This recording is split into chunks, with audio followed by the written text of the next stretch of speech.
শিবে সিংহায় দিলা হাক, সিংহাসনে মর্তেতে বাজিয়া উঠলো ঢাক।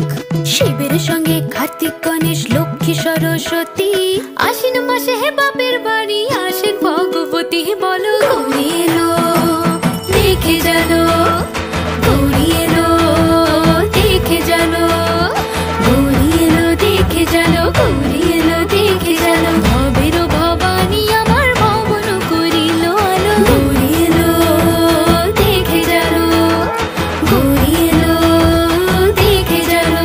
দেখো সিংহের ওপর উঠা ছুরি, আরে সিংহের ওপর উঠা ছুরি, অসুরের টিক্কি ধরি গলায় দিছে সাপ জড়াইয়া বুকে মারছে খুসা। দেখো সিংহের ওপর উঠা ছুরি, অসুরের টিক্কি ধরি গলায় দিছে সাপ জড়াইয়া বুকে মারছে খুসা। আর ওই যে এক